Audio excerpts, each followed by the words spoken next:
Hey, what's going on? Welcome back to another edition of Lisa Renee TV. If you have not yet subscribed to the channel, what are you waiting for? Make sure to do so today before you leave. Make sure to thumbs up the video if you like what you see, and to share on all your social media networking sites that you happen to be on at this time. Hey guys, welcome back. I'm so happy to be back in front of the camera. I just wanted to pop in here real quick. I want to say happy Saturday. Yes, it's the weekend, so happy Saturday to everyone. I hope you guys are doing really well. All right, so this topic came to me just a couple of days ago. This is something I thought about. So I know you guys know that Beyonce's new album Renaissance is out. And some of you may have listened to the album already or are planning to listen to it. And some of y'all ain't really trying to listen to it. I know. So it's a lot going on with the Renaissance album. So I have not listened to Renaissance as of yet. I am like trying to get into it, and I want to do it, but honestly, I've been kind of on the fence. Like, I've been kind of scared a little bit. So I'll tell you why. Like, why I'm a little bit spooked to listen to it. Okay, so like a few days ago, I watched this YouTuber. He did he's a Christian YouTuber, and he did like a review of the album. Now, he didn't listen to the album himself, but he read the lyrics to each song. So he like literally broke down the lyrics, and he was just talking about the different like demonic symbolism that these songs had, So like Beyonce has this one song called Church Girl, and she's talking about drop it like a thotty, and we know thought means that hole over there. It's a acronym. So it was a lot. It was definitely a lot to unpack, So yeah. So he did a video on that. He talked also about like something that really made me think was the 4 different times that we've seen Beyonce appear on the 4 different horses that are found in the chapter in the Bible of Revelations. So there are 4 different horses. We got the black horse, the white horse, the red horse, and I think the beige. It's like a beige, clear looking horse. And so he talked about that, how why is she appearing on these different horses, and what does that mean? Why is she,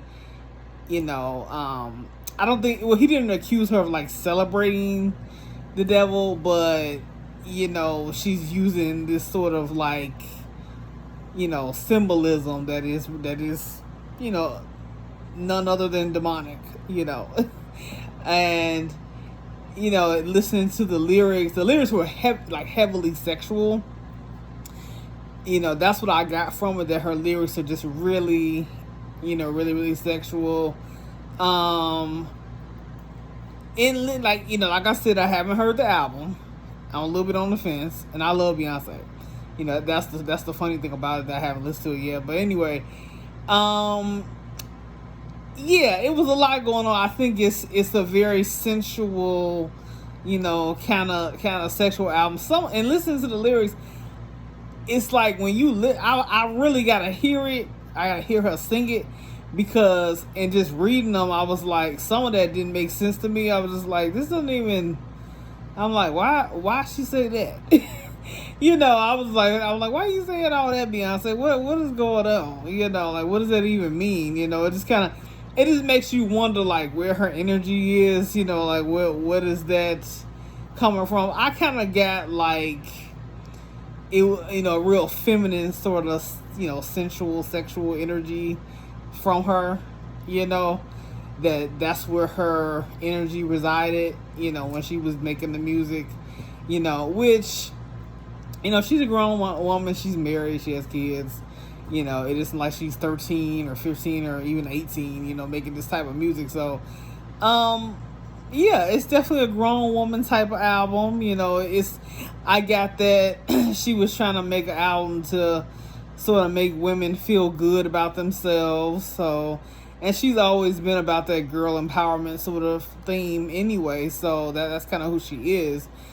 So I would expect nothing less than that from her.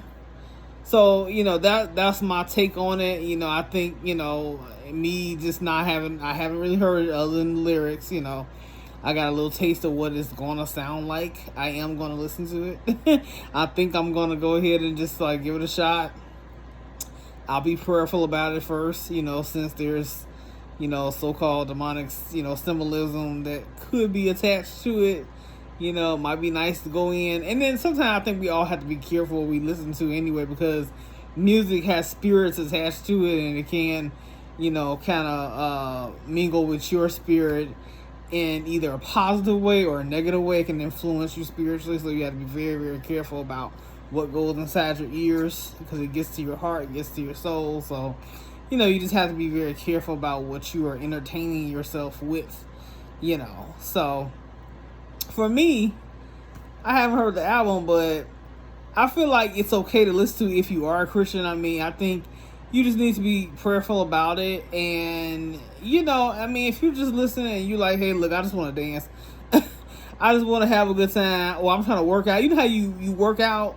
My ladies, I know y'all know, when you're working out, you need something to keep you going. You need, especially when you head to the gym or you're working out at home, you're like, I just need to put something in my ear to keep me pumped, motivated.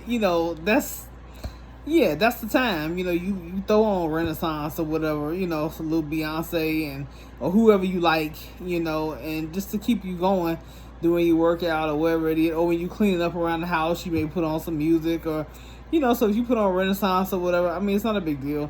We need not to be so, legalistic about everything in our mindset. It's not that big a deal. You ain't got to run out the room if you, hear Beyonce, and you off somewhere at a party or whatever, or get together. You hear Beyonce, you like, oh Lord, I can't. I'm like, you ain't got to do all that. You ain't got to do all that. It's not that serious. But anyway, and so besides him, another thing I saw was on Instagram. I think it was on Church Milk or Church Funny, either one of those pages. So those pages are they capture videos of people. I guess people send in videos to them of funny things that happen at church, and it's just hilarious. Y'all gotta check out Church Funny and Church Milk on Instagram. So check out those pages. But anyway, so there was a pastor, and he was talking about Beyonce's song, I think Church Girl, and he was talking about it in the pulpit as he was preaching.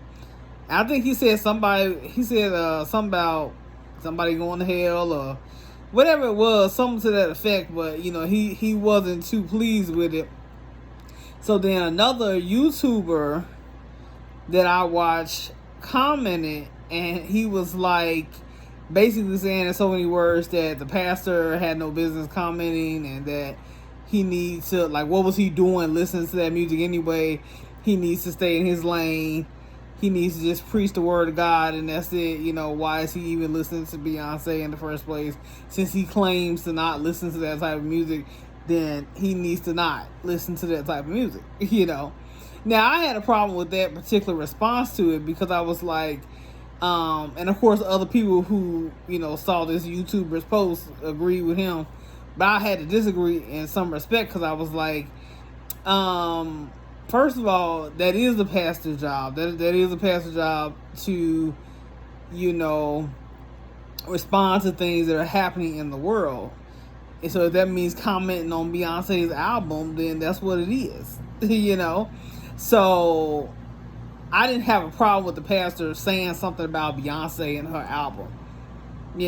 Called me crazy, but that's what a pastor has to be bold. He or she has to be able to break down barriers, and talk about the crap that's going on in the world, talk about the broken people, and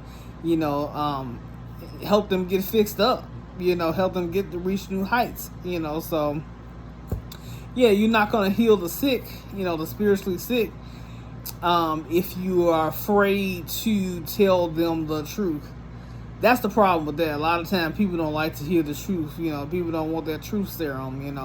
They don't want to hear the truth. They don't want to hear, God's truth. They don't want to know what's really going on. People like to stay broken because it feels good and it's comfortable. It's a comfortable place to be in. It's what they're used to. So you try to tell them something, they're like, they don't hear what you got to say. So that's all that was. I'm like, no, he's not out of his lane. He's right where he should be. So telling the preacher to stay in his lane, I'm like, no, he's right where he should be. He's doing the work of God. So he's doing what he's supposed to be doing. So anyway, that is pretty much the take on that. I just want to know, what do you guys think about Renaissance? Have you heard Renaissance? Do you feel spiritually sick when you think about it? Or does it uplift you? Like, do you feel like it's something that we as Christians, if you are a Christian, do you feel like it's something that you want to stay away from? Or does it not matter to you? I mean, how do you feel about it? For me, I gotta listen to it. I'm thinking about it. I'm leaning towards listening to it. I'm like, in my spirit, I'm leaning towards just, try it out. Just kind of listen to it. See how you feel. I think it's going to be an individual thing. And, you just kind of go from there. But it's definitely going to be an individual thing. But, yeah. But that's all I wanted to say. I just wanted to pop in here and say happy Saturday to you guys. And check in with you and, just chat with you for a minute. But I definitely want to hear you guys' comments. So leave your comments below. And hit the like button. And subscribe if you have not already subscribed. And I will see you guys in the next one. Check the more info box below for any new updates or anything like that. But yeah, I will chit chat with you guys later. Bye.